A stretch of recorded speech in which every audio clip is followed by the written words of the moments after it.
Bob Andelman, and this is the Mr. Media Interview, brought to you today by the Fitness Buff Show, the leanest, fastest hour on radio. Check it out online at fitnessbuffshow.com and start getting fitter and faster today. In the Shadow of the Moon, the new documentary directed by David Sington captures all the emotion and enthusiasm about space travel that once transfixed the American public and seems strangely absent from today's world of technology. I was 8 years old when the Eagle landed on the moon in July 1969. I haven't been the same since. I anticipated a lifetime ahead of flying around the neighborhood with jetpacks, manned missions to Mars, and all kinds of things that before that July day were science fiction. And after, well, they seemed just around the corner. Now I'm approaching my 47th birthday, and none of my expectations of a space age came to pass. None. Zero. Zip. Watching In the Shadow of the Moon, I remembered that lost feeling. It's a wonderful experience, which is why I'm looking forward to talking with director David Sington today. David, welcome to Mr. Media. Thank you. I appreciate your time. I love the movie. It was it really did take me back to a point where I thought where anything was possible and that all these things were going to happen. What do you think went wrong? Well, you know, I think if you wanted to sum it up in one word, I think it might be Vietnam, for a couple of reasons. One was that Vietnam was a huge financial drain on the U.S. government, and I think that you know, when the decisions were being made around about the time of the Eagle landing, actually, 69, 70, they were sort of NASA was making plans for what to do next after the Apollo landings. They drew up plans that would have taken American astronauts to Mars, certainly by the early 90s, if not the late 80s. But I think that those plans partly fell victim to just the issues of cost, which were exacerbated by the Vietnam War. And the other reason, of course, is that if you can do a sort of counterfactual, you know, a what-if argument, if America hadn't got tangled up in Vietnam, if perhaps President Johnson had sort of kept things scaled down rather than escalating, he might very well have gone on to do another term in 68 to run again. And he was a great supporter of the manned space program in a way that President Nixon really wasn't. And I think, you know, if there had been more money available and if Johnson had been in the White House, I think that plans to go to Mars might well have been laid down. Whether they would have been followed through the 70s with the oil shock and so forth, I'm not quite so sure. But I think Vietnam actually has a lot to do with it. In the film, you of course have President Kennedy's challenge to America to land a man on the moon. It's by the end of the decade of the 60s, and you have some other film of him that I loved was him at what was then Cape Canaveral. Rice University, in fact, at Houston, in fact. Oh, is that where it was? Houston. Yeah.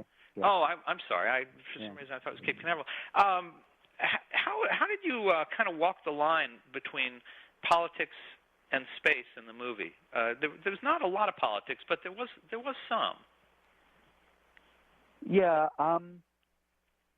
Well, I set out to make a film which was really about the human experience of leaving the Earth and going to the moon. These guys had this completely unique experience in human history. They're the first people to really, you know, see where we are in the scheme of things, to really, in a sense, understand, you know, what a human being is in some way. So it was my, you know, aim was to focus on that. The film then also, as it started to come together, all these things change and grow. It sort of became about what you were talking about earlier, how that experience was shared all around the world. So it sort of became a film about America, and partly about America in the world and how America is seen by the rest of the world. So inevitably it starts to pick up some contemporary echoes, actually, and it sort of became a movie that seems somehow strangely timely, even though it's, in some sense, a purely historical story. There's not much about now explicitly in there, but I think there's implicitly something about now. And so in a way it became a movie about America, but I don't think it's a political movie. It's not in any sense partisan, left or right. It's really about what makes America great, wonderful about America, and, as it were, what America could be, should be, sometimes is, sometimes isn't. But its aspiration as a nation to represent the best of humanity and to represent the future of humanity. And David, Americans, I think, always seem to think of the moon pursuit to be distinctly theirs, something of which they can claim ownership. And I think one of the Apollo 8 astronauts says in the movie, it was a time when we made bold moves. And I wondered, not being American, how you viewed the space program and all of this as a British citizen. Well, funnily enough, I think that because I'm not American, I saw in Apollo something about America, not just something that America did, but also something that expresses what America is, certainly what America is when it's at its best. And I think that sort of has its influence in the way that we do the music. The music is a very sort of American feel to it. It's sort of air and Cape-and-esque. It's quite deliberate. I sort of saying, in a sense, that there's a continuity between, it's not a terribly original observation perhaps, but there is a continuity between the pioneering spirit of the American settlers and what was happening with Apollo. And it's interesting that the astronauts are all kind of small-town American boys. I mean, they're all from that kind of stock. And so, in a way, the film's a sort of nostalgic hymn of praise to America. I think there's something very generous about Apollo. It was an American enterprise, and it was spurred by competition with the Soviet Union and all those things. But in the end, it was I think, a step forward in the development of human understanding of who we are and where we are. And that was a gift from this country to the rest of the world. And in a way, the film's almost a sort of, you almost think of it as a thank you note. I think America did something wonderful with Apollo, and I think Americans should be proud of it and celebrate it. And I think it's also quite interesting to see the way that in Britain, for example, people are saying, oh, it's great to see a film which makes us feel good about America. It's not just here. And let me ask you, from that same British perspective, how do you view the Russian, or at the time, the Soviet space program? Does it have a different feel to it than the American? Definitely. Yeah, I mean, I remember, I'm just about the same age as you are, and I remember it as a small boy, and I guess, I was taken up with the rocketry and the adventure of it. But my political awareness was just beginning. I was just beginning to understand the way the world was. And I remember being very struck by the difference between the Americans and the Russians was when the Russians sent somebody up into space, they announced it, when they were safely up there and had achieved something extraordinary. Whereas the Americans have invited you to the launch, and as Mike Collins says, it was rather worrisome for the astronauts because, if I make a mistake, it's going to be immediately apparent to 3 billion people. And it was just obvious that there was something different about the two, which had nothing to do with the technology, but to do with the attitude towards openness. The NASA program was a civilian program. The plans for a certain flight are not state secrets. You can go and look at the plans for a certain flight, whereas the Russian rockets are all top secret. And I thought that was a very telling distinction. The open versus closed society. Exactly. And I think if you think back to 1961 when Kennedy makes his speech to Congress saying, we cannot leave space travel to the Russians. We must do it. This represents, in some sense, a direction that humanity is going to go in, and we must take the lead in that.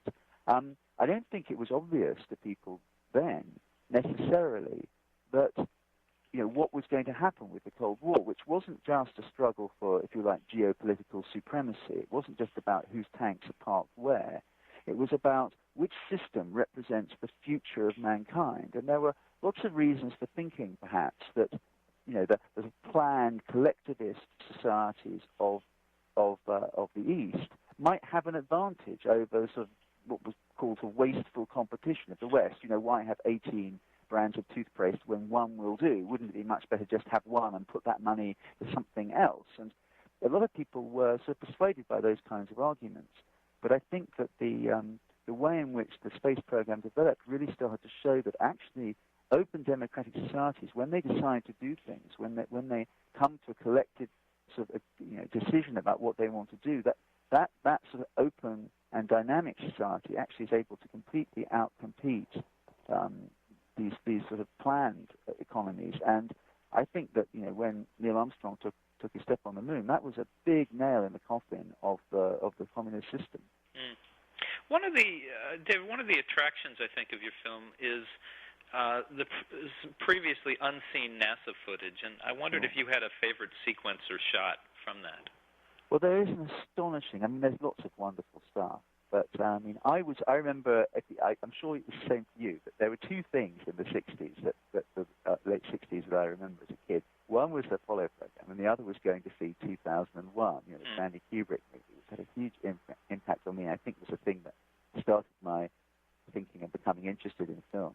But we have a sort of 2001 type. We have more than one actually, but there's one shot in particular which is a shot of the final stage of Saturn V firing, which is the stage which took them up into Earth orbit and then took them out of Earth orbit on the way to the moon. Mm-hmm. And there's an extraordinary shot from a sort of automatic camera mounted in the housing. This rocket fires and it leaves, and it's leaving, it's going off into space. And then the housing slowly rotates. And then you see the Earth coming into the shot, and then the camera ejects and starts its descent, to see the beginning of its descent back to the Earth. And for my money, this is the best shot in cinema history because it looks absolutely beautiful. It's stunning the way that it looks. It represents the most astonishing thing. It represents human beings leaving the planet Earth for the very first time in our history. And also, I think it's probably the most expensive shot ever conceived. If you think about what goes into it. So that's my vote for best shot in history of cinema. I'm very glad in the film we're able to run the whole shot from flash frame to flash frame. I think that shot is in the trailer too, isn't it? For people who haven't seen the film yet. Yeah, it's a little bit in the trailer. Yeah. Yeah, it is a great shot. And were you surprised at how poor the film quality was from Apollo 11 compared to what there was later? I mean, it's not like better equipment wasn't available by 1969. The TV footage is very poor quality, but some of the film footage is fine. And I mean, our shot of Neil Armstrong stepping onto the moon is not the one that you're used to seeing, which is the TV downlink, which is very, very fuzzy. But it's a shot on film from inside the LEM, and you can sort of see the reflection of Buzz Aldrin reflected in the window as Neil Armstrong's taking that first step. So there's some pretty decent 16mm film footage for Apollo 11. This isn't very much of it. There's a very, very small quantity. It's interesting how the TV footage, though, improves. Between Apollo 11 and Apollo 17. By the time you get to Apollo 17, the color pictures coming back from the moon are getting reasonable quality, though they're never as good as the actual film footage shot on the moon, which we sort of show quite a lot of that, which is absolutely stunning because it's so clear. I think the sequence that I liked, in addition to the one you mentioned of the breakaway, is the lunar rover on the moon. Yeah. That just, and again, it just made me think, my God, why did we give up on this so easily? Yeah. No, I know it is fantastic stuff actually, and it's terribly exciting to see it. Now, the other exciting thing in the film is the new footage that you shot with so many of the Apollo astronauts. How do you, as the director, how do you balance how much we're going to use of each, and to get that balance just right? And I must say that, based on I saw the film, and I've been reading the reviews. The reviews have been spectacular. So you obviously got the right balance. Yes, well, I think it's one of those things you try it out in the cutting room. I mean, obviously, in a sense, the way that we approached editing, and the big problem with a film, or not the problem, the big challenge with a film like this is editing, because we started with 60 hours of interviews with the astronauts, plus a similar amount of archive footage that we already selected from thousands of hours. And so you're starting with hundreds of hours of material. How do you boil that down to 90 minutes? And so what we did was we started by selecting some of the very best shots and said, well, we definitely want to have those shots in, and also some of the very best parts of the interview, some of the most interesting, funny, surprising, moving parts of the interview. And then you just try to organize that material so it starts to make sense, and then bring in more material to sort of just keep the story going. And there's no great rule. You just and you start on the whole probably with more talking, more of the astronauts talking, and relatively little archive. As the story comes together, then one's able to put in more and more of the archive and start to put the astronauts' voices, as it were, behind the archive, what we call voiceover. But I always wanted it to be I was absolutely clear that this is a film, as it were, told by the astronauts. There's no linking narration. It's all the astronauts' own words and the words spoken at the time from the archive. And, it's just a feeling thing. We want to see Mike Collins' face at this moment because his face is telling you something as well as what his voice is telling you. And I think that was our criteria for when we look at these guys. It's when you can tell something going on behind their eyes. You can see that they're there, or you can see that they're upset about something, or they're remembering something with joy. All those emotions are written on their faces, and that's really the justification for looking at the astronaut's face rather than looking at the archive. Would it be a safe guess that the DVD for this movie will be pretty spectacular? I hope so, yeah. I'm just working on it now. I mean, we'll certainly have there's a lot of really interesting stuff that just didn't make it into the final movie, a lot of very nice archive material that's really interesting, but also some wonderfully poignant and interesting scenes that didn't make it into the movie that will be on the DVD. Now, I don't know if this is a particularly American expression, but we often talk about the 800-pound gorilla in the room. And I wondered, the 800-pound gorilla not in your film is Neil Armstrong, and I suspect that wasn't for lack of trying. No, it wasn't. And we actually had a very interesting email correspondence with Neil about why he, as it were, really liked the film project. He wanted to help us, but didn't want to talk about his experiences on the moon, which is obviously the thing that we wanted to talk to him about as much as anything else. Neil Armstrong, of course, is in the film as a very strong presence, and in the end, I rather like the way that he's there but not there, so that the other astronauts talk about him. You see him as he was then, and you get a very intimate portrait of what the guy's like from his close colleagues. But he remains young, and I actually quite like that in the film. I think the reason that he doesn't talk about it is very interesting. If you look at the patches of the different missions, which are designed by the crews themselves, each mission had a mission patch.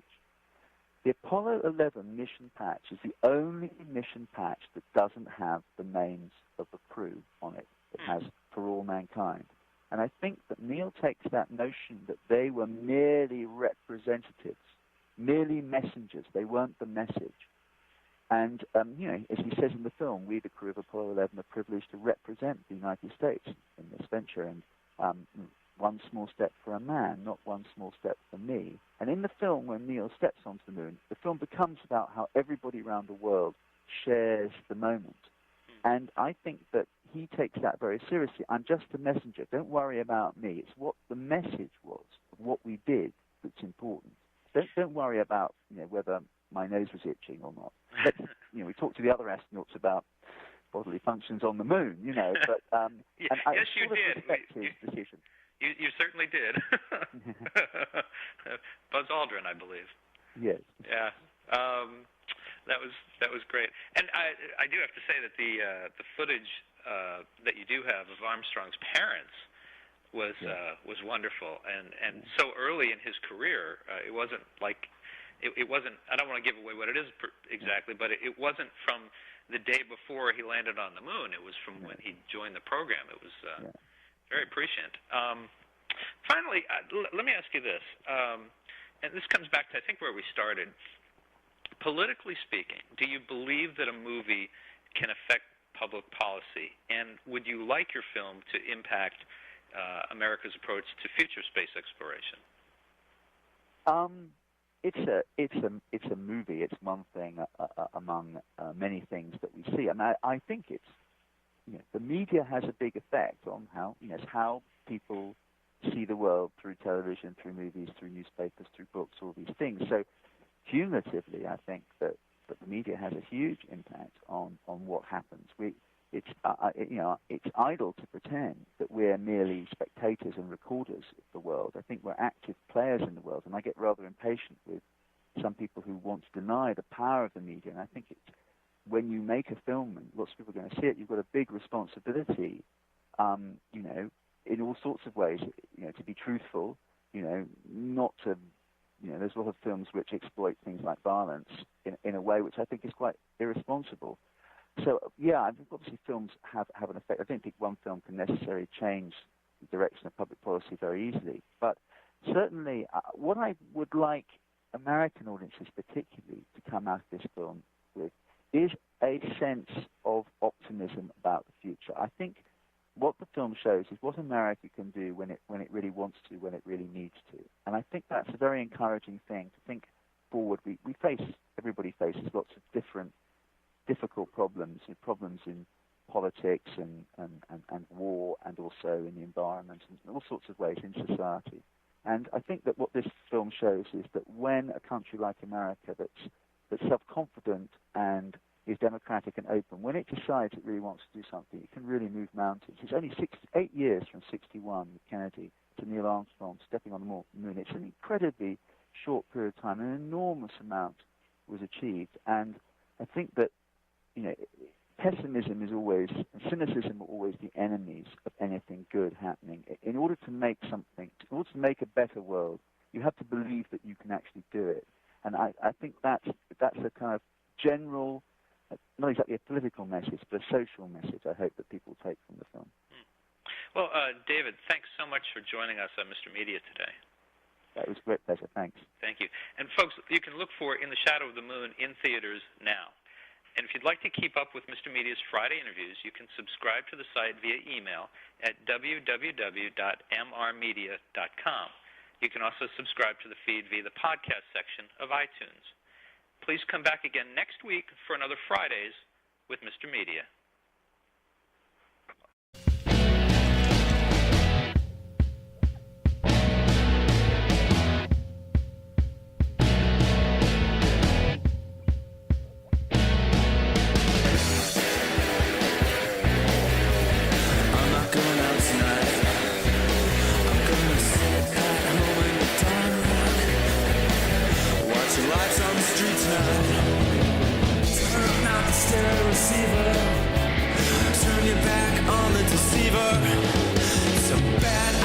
To believer, a bad idea to believer.